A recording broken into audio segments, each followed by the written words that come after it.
नमस्कार, मैं हूं निकिता और आप देख रहे हैं सत्यहिंदी.com। चलिए एक नजर डालते हैं अब तक की सुर्खियों पर।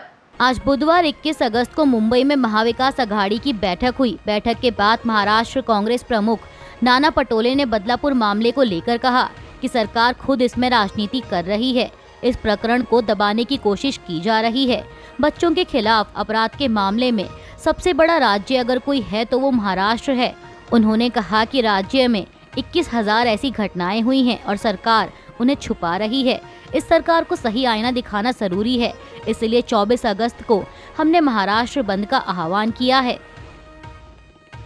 एमवीए की बैठक पर शिवसेना यूबीटी नेता संजय राउत ने कहा कि हम सीट शेयरिंग की चर्चा करने आए थे, लेकिन बदलापुर की घटना को देखते हुए हमने महाराष्ट्र की कानून व्यवस्था पर चर्चा की। लोगों में बहुत रोष है, जनता सड़कों पर निकल चुकी है और जो आंदोलन कर रहा है उसके खिलाफ मुकदमे हुए हैं। राउत ने कहा कि हमने यह निर्णय लिया है कि बदलापुर की घटना के विरोध में हम 24 तारीख को महाराष्ट्र बंद का ऐलान करेंगे। महाराष्ट्र में ठाणे जिले के बदलापुर में एक स्कूल में 2 नाबालिग लड़कियों के साथ कथित यौन उत्पीड़न के खिलाफ रेलवे ट्रैक पर प्रदर्शन कर रेल रोकने वालों को पुलिस ने लाठियां भांजकर हटा दिया है। मीडिया रिपोर्ट्स के मुताबिक प्रदर्शनकारियों ने पुलिस पर पथराव किया। जवाब में पुलिस ने बल प्रयोग किया और रेलवे ट्रैक पर जमे लोगों को खदेड़ दिया। आपको बता दें कि बदलापुर के एक प्रतिष्ठित स्कूल में 4 और 6 साल की 2 बच्चियों के कथित यौन उत्पीड़न की घटना के बाद लोगों ने बदलापुर बंद का आह्वान किया है। हजारों नागरिकों ने स्कूल के सामने विरोध प्रदर्शन किया और अभियुक्तों को कड़ी सजा देने की मांग की। शिवसेना यूबीटी प्रमुख उद्धव ठाकरे ने जांच एजेंसियों के दुरुपयोग को लेकर केंद्र की मोदी सरकार पर जमकर हमला बोला है। दरअसल उन्होंने कल मंगलवार को राजीव गांधी की 80वीं जयंती पर सद्भावना दिवस कार्यक्रम के दौरान बाला साहेब ठाकरे और राजीव गांधी का जिक्र कर बीजेपी पर निशाना साधा। उद्धव ठाकरे ने देश में लगातार चल रही ईडी सीबीआई रेड का जिक्र करते हुए कहा कि ये छापेमारी केवल विपक्ष के नेताओं पर हो रही है। उन्होंने कहा कि बाला साहेब ठाकरे ने राजीव गांधी की खूब आलोचना की थी, लेकिन उनके घर पर कभी भी ईडी, सीबीआई या इनकम टैक्स डिपार्टमेंट नहीं पहुंचा। उद्धव ठाकरे ने कहा कि नेताओं ने कभी एक दूसरे पर प्रतिशोध या बदले की भावना से कार्रवाई नहीं करवाई।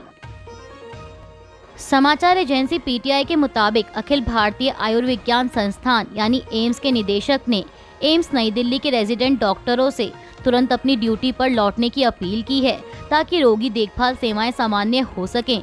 आपको बता दें कि कोलकाता के आरजीकर मेडिकल कॉलेज में ट्रेनी डॉक्टर की रेप के बाद उसके हत्या के मामले को लेकर देश भर के डॉक्टर विरोध प्रदर्शन कर रहे हैं।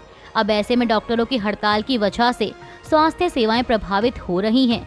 इसलिए एम्स के निदेशक द्वारा डॉक्टरों से यह अपील की गई। दिल्ली में जल भराव के मुद्दे को लेकर भाजपा पार्षदों ने आज बुधवार 21 अगस्त को सिविक सेंटर में दिल्ली की मेयर शैली ओबेरॉय और दिल्ली की मंत्री आतिशी के खिलाफ विरोध प्रदर्शन किया।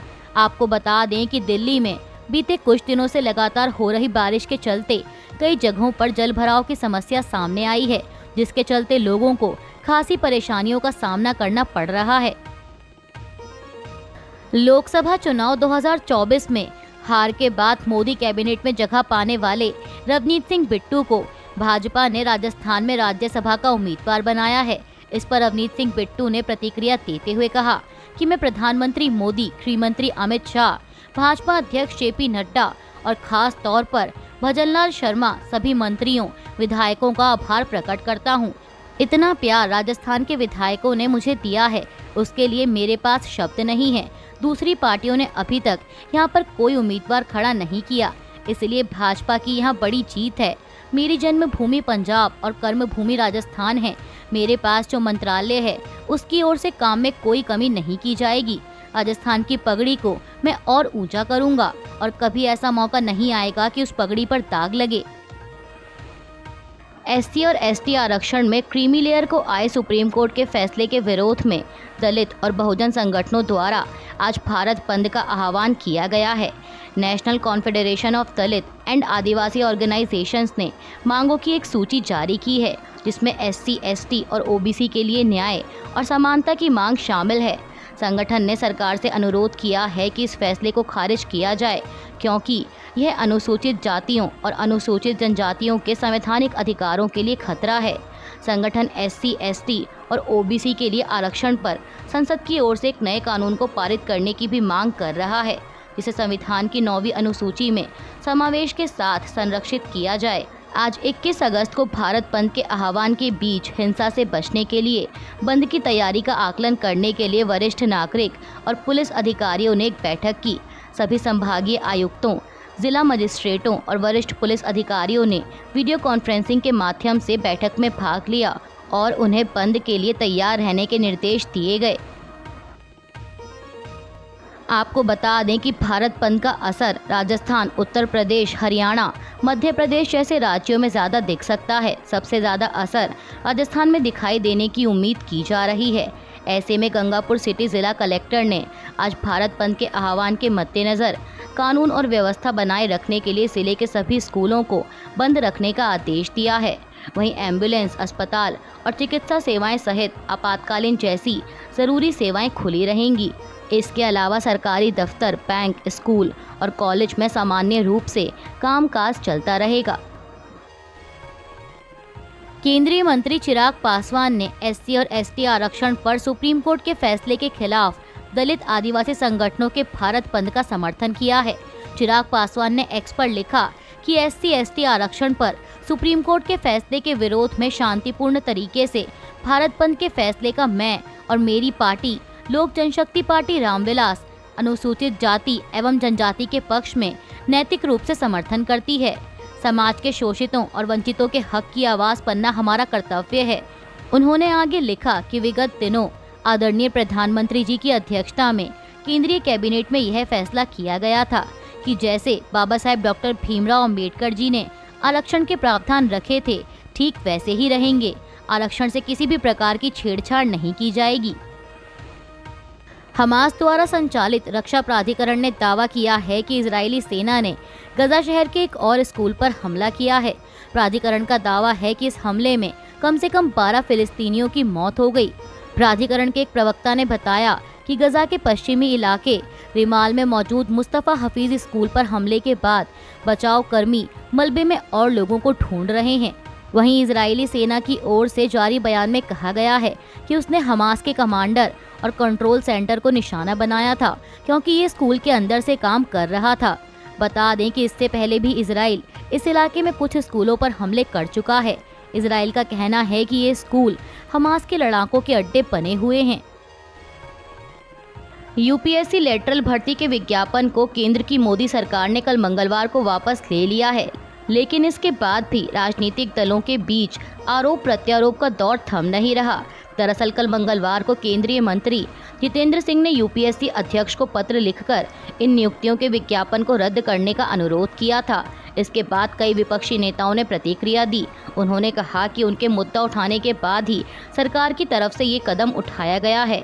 RJD नेता तेजस्वी यादव ने कहा कि हमने इस मुद्दे को सबसे पहले उठाया।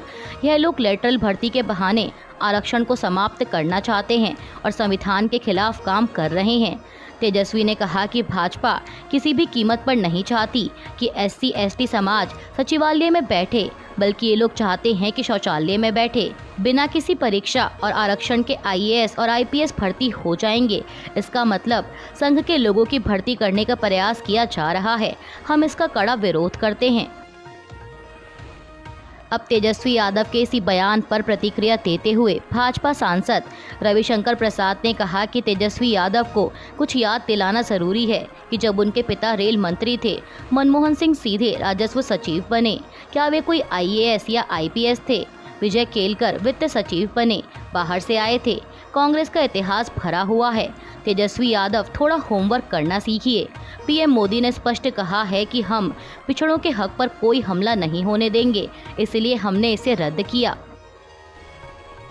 UPSC लेटरल एंट्री भर्ती रद्द किए जाने पर कांग्रेस अध्यक्ष मल्लिकार्जुन खड़गे ने भी प्रतिक्रिया दी है। खड़गे ने कल मंगलवार को कहा कि केंद्र सरकार को विपक्ष के मजबूत प्रतिरोध के कारण लेटरल एंट्री भर्ती रद्द करनी पड़ी। उन्होंने कहा कि संविधान बचाने की लड़ाई अभी खत्म नहीं हुई है। आपको हमें राज्य में भी मजबूत करना होगा। राज्य में हमारे विधायक नहीं होंगे तो राज्यसभा में हमारे सांसद चुनकर नहीं आएंगे। विपक्ष को दोनों सदनों में मजबूती चाहिए ताकि मोदी सरकार के संविधान को बदलने के हथकंडों को हम हरा सकें। कांग्रेस अध्यक्ष ने आगे कहा कि सरकार ने आज लेटरल एंट्री की वैकेंसी को कैंसिल किया, ये आपकी जीत है। केंद्रीय मंत्री चिराग पासवान ने यूपीएससी लेटरल एंट्री विज्ञापन रद्द करने का स्वागत किया है। चिराग पासवान ने कहा कि केंद्र सरकार ने एससी, एसटी और ओबीसी के प्रति अपनी प्रतिबद्धता की पुष्टि की है। उन्होंने पटना में एक प्रेस कॉन्फ्रेंस करते हुए कहा कि मैं लोक जनशक्ति पार्टी रामविलास की ओर से प्रधानमंत्री नरेंद्र मोदी को धन्यवाद देता हूँ।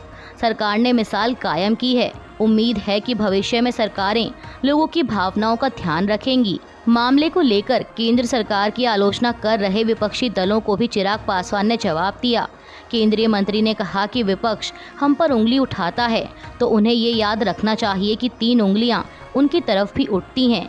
इन दलों ने सरकार में रहते हुए एससी, एसटी और ओबीसी के लिए आरक्षित पदों पर भर्ती क्यों नहीं सुनिश्चित की। चिराग पासवान ने कहा कि हमारी सरकार तो 10 साल से सत्ता में है, लेकिन फिर भी विपक्ष एनडीए की आलोचना सेलेक्टिव होकर कर रहा है और पश्चिम बंगाल में हुए ट्रेनी डॉक्टर की रेप के बाद हत्या के मामले को लेकर विपक्ष चुप्पी साधे हुए है। अभी के लिए बस इतना ही। बाकी की खबरों के लिए जुड़े रहिए सत्यहिंदी.com के साथ।